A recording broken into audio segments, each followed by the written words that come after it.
Hello everyone, আশা করি সবাই ভালো আছেন। আজকে আমি জাভাস্ক্রিপ্টের ফ্রেমওয়ার্ক অ্যাঙ্গুলার নিয়ে কথা বলব।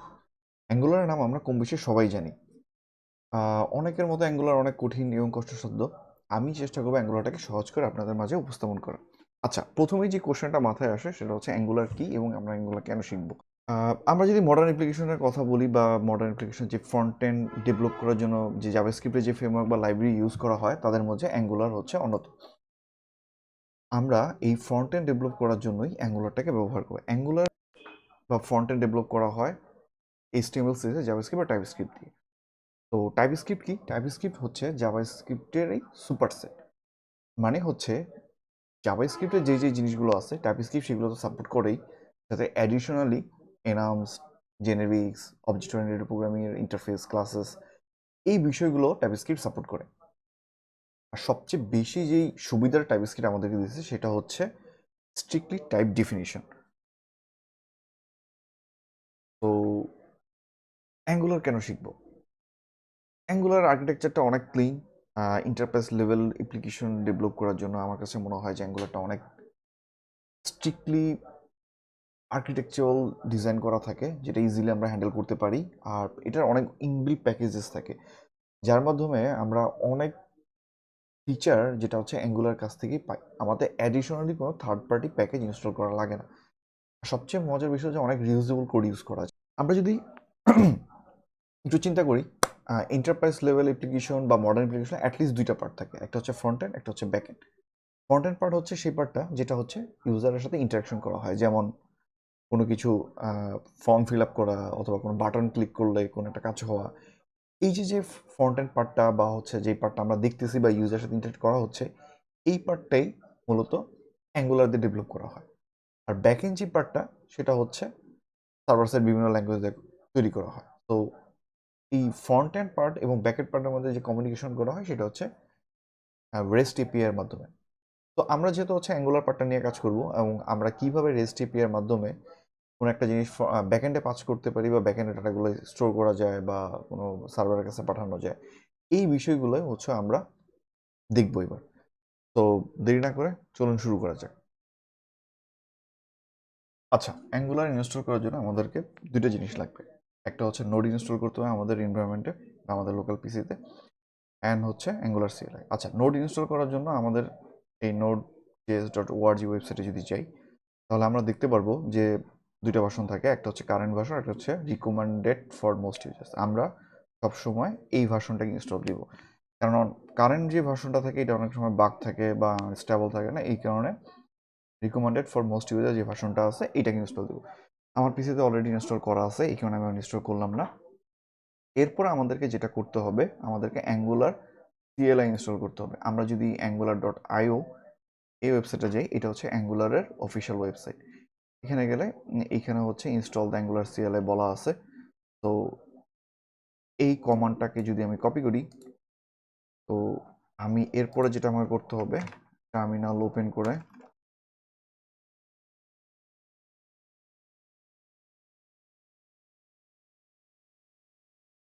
রান করি, তাহলে এটা ইনস্টল। এটা মানে হচ্ছে npm install -g, এটা মানে হচ্ছে গ্লোবালি অ্যাঙ্গুলার সিএলআই। অ্যাঙ্গুলার সিএলআইটাকে আমি গ্লোবালি আমার কম্পিউটারটাতে ইনস্টল করলাম। এর কারণ হচ্ছে আমরা যদি কোনো কারণে স্পেসিফিক কোনো ফোল্ডারে এটাকে ইনস্টল করি, তাহলে শুধু ওই ফোল্ডারে আমার অ্যাঙ্গুলার সিএলআইটা কাজ করবে। আচ্ছা, অ্যাঙ্গুলার সিএলআইটা হচ্ছে কমান্ড লাইন ইন্টারফেস। এটা মানে হচ্ছে অ্যাঙ্গুলার যে কমান্ডগুলো আমাদেরকে সাপোর্ট করে বা অফিসিয়াল যে কমান্ডগুলো আছে, এইগুলা এই সিএল এর মাধ্যমে আমরা ইজিলি ইউজ করতে পারবো। এই কারণে আমরা ইনিশিয়ালি আমরা অ্যাঙ্গুলার সিএলআইটাকে ইনস্টল করে নিলাম আমার পিসিতে। আচ্ছা, এরপর আমাদেরকে যেটা করতে হবে, আমরা এরপর হচ্ছে একটা অ্যাঙ্গুলার প্রজেক্ট ক্রিয়েট করব। তার আগে আমাদেরকে দেখতে হবে যে আমাদের অ্যাঙ্গুলারটা এবং নোড আমাদের পিসিতে ঠিকঠাক মতো ইনস্টল হয়েছে কিনা। তো এটার জন্য আমাদেরকে যে কমান্ডটা চালু করতে সেটা হচ্ছে এনজি ভার্সন। তো এনজি ভার্সনটা যদি আমি দিই, তাহলে আমরা দেখতে পারবো যে আমাদের পিসিতে অ্যাঙ্গুলারের যে ভার্সনটা সেটা হচ্ছে 15.2.0। এটা হচ্ছে অ্যাঙ্গুলার সিএলআই ভার্সন। নোডের যে ভার্সনটা 18.14.2, যেটা এখানে আমরা দেখেছিলাম 18.14.2।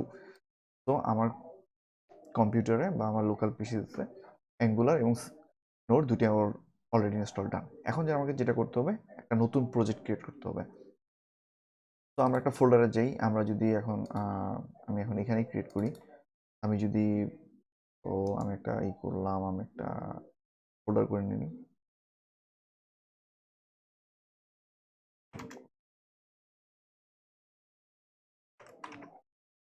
আচ্ছা, তো এইখানে আমরা যদি এবার হচ্ছে উইন্ডোটা কমান্ড উইন্ডোতে রান ওপেন করি, তাহলে এরপরে যে কমান্ডটা হবে যেটা হচ্ছে অ্যাঙ্গুলার প্রজেক্ট ক্রিয়েট করবো, সেটা হচ্ছে এনজি নিউ, এরপর হচ্ছে প্রজেক্টের নাম। আমরা যেই নামে প্রজেক্টটা ক্রিয়েট করবো সেটা। তো আমি দিলাম হচ্ছে হ্যালো অ্যাঙ্গুলার, হ্যালো অ্যাঙ্গুলার। মানে এই নামে আমার পিসিতে একটা অ্যাঙ্গুলার প্রজেক্ট ক্রিয়েট হবে। আচ্ছা, প্রথমে আসি, would you like to add angular routing. তো যেহেতু আমরা এখন অ্যাঙ্গুলার রাউটিং নিয়ে কথা বলবো না, বা এটা আমরা কোনো একটা পরের লেকচারে কথা বলবো, সো আমি এটাকে নো দিলাম। এরপরে যে বিষয়টা খুবই important, CSS, which style sheet format you like to use, CSS or SCSS or Sass. CSS এবং এসসিএসএস সম্বন্ধে আমরা মোটামুটি সবাই জানি, তো এটা নিয়ে আমি এখন কথা বলতেছি না। আমি হয়তো কোনো একটা লেকচার নিয়ে আলোচনা করব। তো যেহেতু আমরা এগুলো নিয়ে কাজ করব, আর এই পার্টটুক নিয়ে আমরা তেমন একটা কথা বলবো না এখন, সো আমি এটাকে সিএসএস দিয়েই প্রজেক্টটাকে ক্রিয়েট করি। আমি সিএসএস দিলাম। তো এটা প্রজেক্ট ক্রিয়েট হচ্ছে, প্রথমে হচ্ছে ইনস্টলিং প্যাকেজেস, এনপিএম, যেটা হচ্ছে অনেকগুলো প্যাকেজ সে ইনস্টল করবে। ডিফল্ট যে প্যাকেজগুলো আছে অ্যাঙ্গুলারের, সেগুলো সে ইনস্টল করবে। ইনস্টল করতে একটু টাইম নেবে, তো এটা বেসড অন ইন্টারনেটের উপর অনেক সময় একটু টাইম নেয়।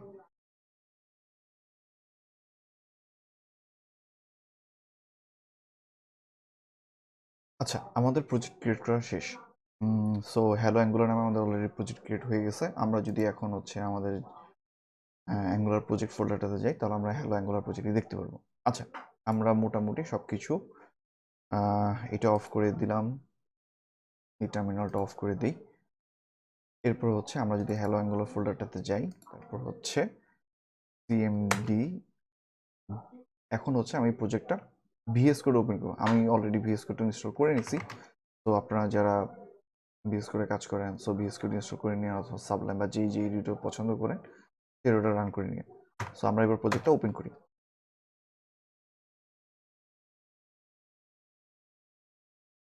আচ্ছা, তো আমাদের প্রজেক্টটা ডান। আচ্ছা, আমরা প্রজেক্টটা রান করে দেখি কেমন আসে প্রজেক্টটা রান করে। আমরা যদি টার্মিনালটা ওপেন করি, টার্মিনাল ওপেন করে এনজি সার্ভ এই কমান্ডটা রান করি, তাহলে প্রজেক্টটা রান হবে।